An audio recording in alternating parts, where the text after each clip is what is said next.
Today is the start of my motorcycle moped journey through northern Thailand.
The Mae Hong Son Loop. It's a 500-kilometer loop in northern Thailand starting from Chiang Mai. It's a really popular travel experience in Thailand because the Mae Hong Son Loop just has so many curves and twists on it. It makes for a really fun motorbike experience. You can do the entire Mae Hong Son Loop in 4 days, but that doesn't leave you any time to enjoy the towns that you stop in along the way. I ended up taking about 8 days to do my entire Mae Hong Son Loop. This gave me time to explore different towns, stay somewhere for a couple days, to really just enjoy the journey. And before I started my trip, I had to hunt down a motorbike. The key to finding a motorbike in Chiang Mai is to just explore a few different shops. There's almost a rental place on every single block. I looked at a few different stores, different style motorbikes. I decided for this trip to get a 125cc automatic scooter. I could have gone with like a larger motorcycle, something like 300cc or like a 250cc dirt bike, but those things were a lot more expensive. For the same cost as renting a motorcycle for 1 day, I was able to rent a scooter for an entire week. I rented from a shop called D2 on the south side of Chiang Mai, and I can't recommend them enough. Great prices, fantastic motorbikes. They were in great shape. The one I had brand new tires on it. The scooter I got was a Honda Click. If I come back to do the Mae Hong Son Loop again, D2 is where I'm renting a scooter from. And before taking off on the loop, you want to make sure that your bike is in tip-top shape. Check tires, check brakes, make sure you have enough fuel for your first run. There can be long stretches before you get to the next gas station, so you want to make sure you have plenty of fuel before taking off. You have two choices. You can go clockwise or you can go counterclockwise. Going counterclockwise puts you on the most windy roads first, whereas going clockwise allows you to test the waters on some more open roads that they're a lot easier to start with. It ended up being a much smarter plan to go clockwise. The first day had me going up through a bunch of foggy, cloudy national parks up in the mountains. Absolutely gorgeous, but I didn't bring any rain gear on this trip. If there's one thing I would have done going back again, it would have been bringing at least a poncho. I just got completely soaked. Even though it can be steamy, hot, and humid in Thailand, when you get up into the mountains, it can actually get really cold. My first stop was Mae Hong, and it was a gorgeous, sleepy little town.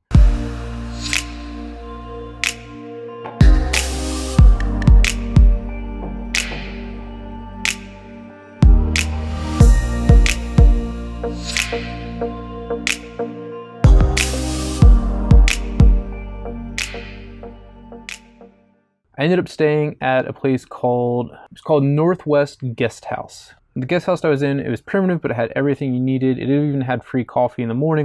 After my first day in Mae Hong, I ended up driving all the way out to the Myanmar-Thailand border. All right, it's pretty windy here, but I'm about 3 hours outside of Mae Hong, right on the Thailand-Myanmar border. So if I turn around, spin around here, that right behind me, that is Myanmar or Burma, and where I'm standing is Thailand. This river here separates the two. There's not much going on today down on the river. There's one longboat shipping off some cattle.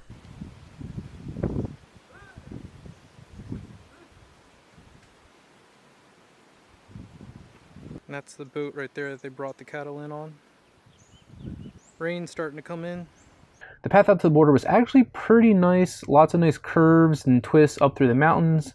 But then that last sort of 4 kilometers was actually just really muddy. So far this moped, man, it's holding up great. I did this whole trip during rainy season, so that can mean washed out roads, deep muddy trails. You just have to be really smart about what you're doing and should be careful when driving in rainy season, because that is the most risky time for like falling rocks off of mountains and washed out roads. All right, well, it's definitely starting to rain a little bit harder, and I definitely don't want to get caught on some of these roads in the rain. They're already pretty washed out and muddy as it is, so I'm getting going. Guess I got some laundry to do.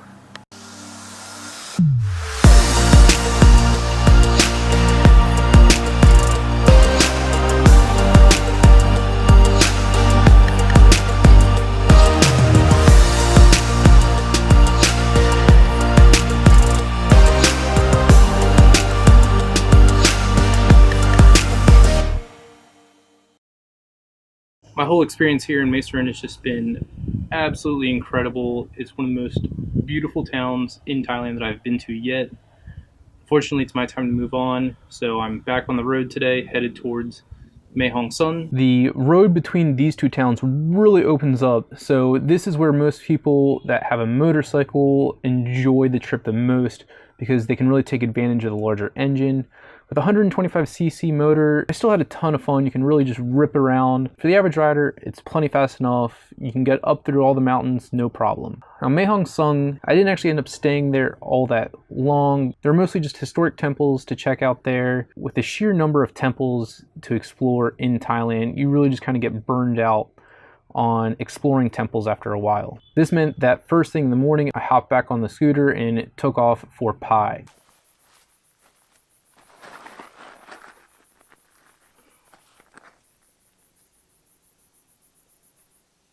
There's literally views like this, which is why I'm doing the Mae Hong Son Loop. I mean, every turn you do, you get a view like this. They're all incredible. They're amazing. Just this valley, you can see miles down one end, miles down the other end. Little villages spread throughout, little farmlands. I mean, just absolutely incredible views everywhere you go along this ride.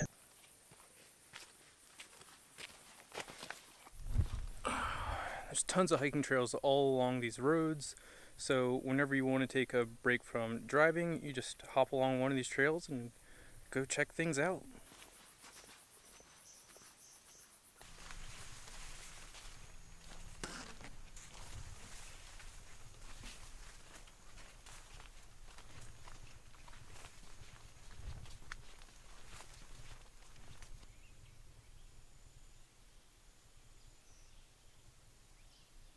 People have told me that when I go hiking out in Mae Hong Son, it's going to feel a lot like a scene out of Jurassic Park.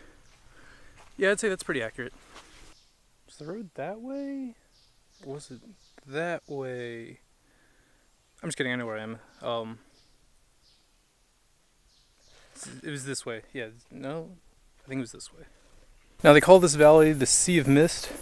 The cloud cover is pretty high today, but you can imagine when the clouds sit real low, this whole valley probably just disappears and all you see is the mountain peaks. But that's just an incredible view to see. I'll see if I can find a picture of it online. Yeah, really wish that was what it looked like today, because that would have been really cool. Alright, well, a bit muddy, a bit dirty, a bit thirsty. Finally made it to Pai. Right along here, this is the Pai River. And yeah, even ran into a few friends from Chiang Mai. Still gotta find a hotel for tonight. Pai is like the backpackers sort of destination in northern Thailand. It's got a very strong hippie backpackers vibe. There's tons of outdoor activities to explore and go do there. And the nightlife in Pai, like most of Thailand, it shuts down at midnight, but the hours before then are fantastic. Great live music. Walking night market in Pai is all about food, so if you're more into the street food scene than you are into the shopping scene, Pai is a great place to explore markets in. There's also a number of waterfalls surrounding Pai. My personal favorite waterfall was Pambak. I got there super early in the morning so I could have the waterfall all to myself for taking videos and pictures. It's this cool little waterfall up in a canyon tucked around a corner. You can hear the waterfall the whole time you're walking up to it, but you can't see it until you are right there at the end. There's a little pool just in front of the waterfall, great for swimming. It's nice and cold. On a hot day in Pai, it's the perfect place to check out.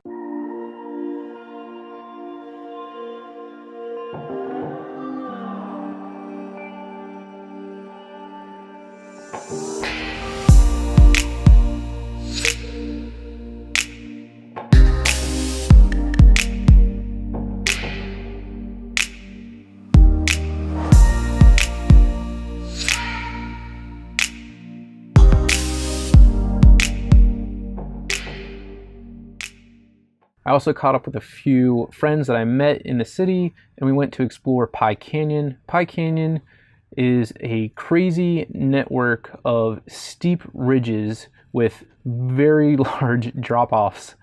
You really have to be careful when you're walking through Pai Canyon because you could easily slip and it's a 100-foot fall. You're probably not going to be walking away from a fall in Pai Canyon.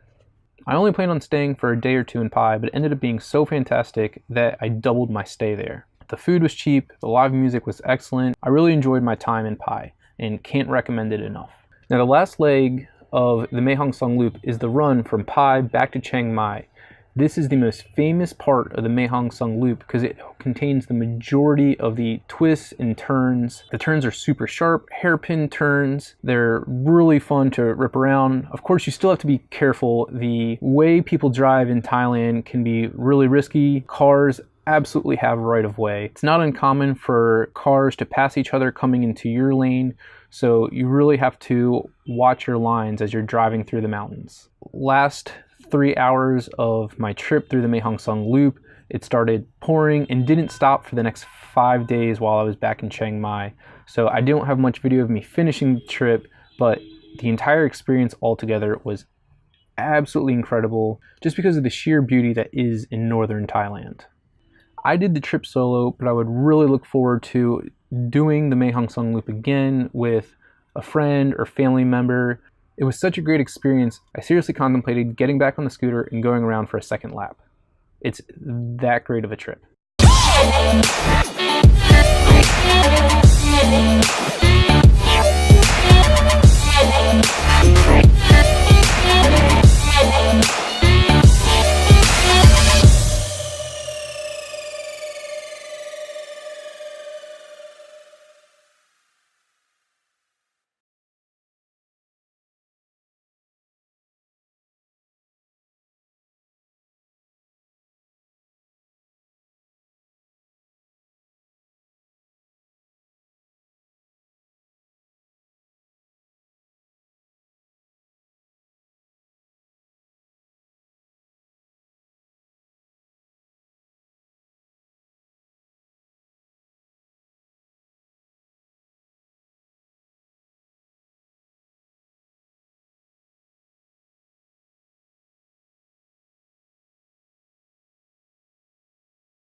the